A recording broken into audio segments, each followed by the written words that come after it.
Well, welcome back from 2 weeks on Module 4. Here we are. We're ready to start Module 5. We're officially past the halfway point. All good, all good.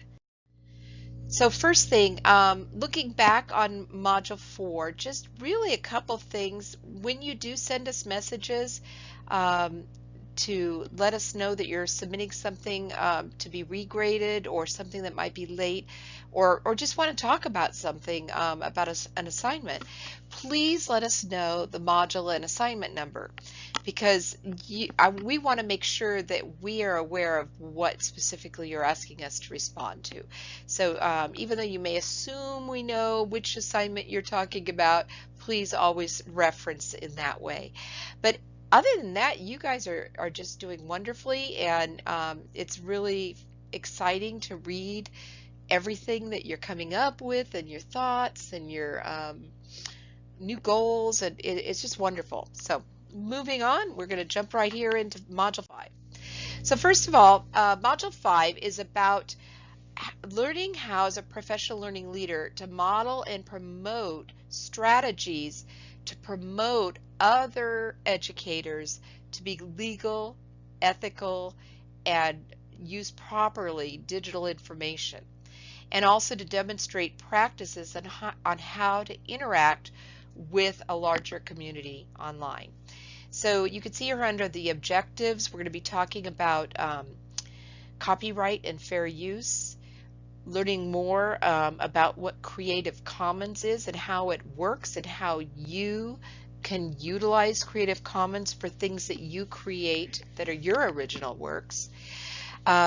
We'll talk about how to archive and license your original information, how to model proper etiquette in digital production, and how to locate and use information legally. In this module, just like every other module, you have 4 assignments: a discussion. This time you're going to be talking about and responding to prompts about copyright and fair use and which is which in what situations. We'll be also talking about something called terms of service. So you're going to be putting content on the web, and when people visit or utilize your online content, it's really a good professional strategy to create terms of service so that there's no misunderstandings about what you're representing and what people are planning to do with your content. So you'll learn how to do that, create a terms of service. And the whole goal with this class is for you to come out with products that you can use in your everyday professional life, and this is one of those things. So the terms of service that you create in 5B, you can continue using from now on. 5C, your portfolio assignment, you're going to do a little work with research and laying out for others what is meant by open educational resources. There's a lot going on, at all levels with this right now. It's something to be aware of, and it's something to stay on top of. And so you'll get a chance in your reading in the textbook, and I encourage you to look beyond and check out what's going on, because even just in the past week, the U.S. Department of Education, has taken some new positions on Go Open. And so anyway, just it's a hot topic. And also about copyright law and how it relates to open educational resources. Lastly, you have your reflection. This one will be about how do you model digital citizenship. So it's pretty much a typical lesson. I'm going to take a quick jump over to PowerSchool, so just give me a moment. Okay, here you go, and we're in Module 5 in PowerSchool, and just cruising through here. You can see your general overview.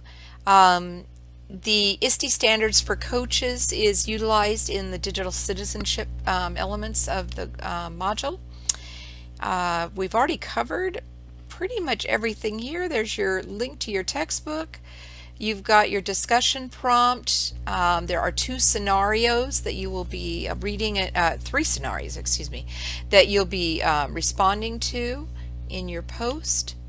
And then you've got your learning activity where you'll be creating your terms of service. Oh, by the way, for the terms of service, there's a couple ways you could do this. You could do it as a Google Doc or a Microsoft Word Online doc. You could also make it a some kind of like a website, a web page. So whatever you want to do with that is fine. Just make sure it's something that you can use. And then moving on down here, your open educational resources and copyright law activity. For this, you can use a variety of presentation tools. You can use Google Slides, PowerPoint Online, Glogster, ThingLink, Sway, Pictograph. There's a whole array of things that you could do. Just make sure that it is hosted online, created online, hosted online, and embedded and linked to your PowerSchool page. One thing that's important to note, that whatever you do here, make sure that you read all of the instructions here, and it does ask you for your second step here. Now that your summary is complete, read the licensing information. You're going to have to go to this link found on the Creative Commons website to analyze the best scenario for you to publish this work you've created. The goal is to use the Creative Commons toolkit to obtain a badge for you for this summary document you've created.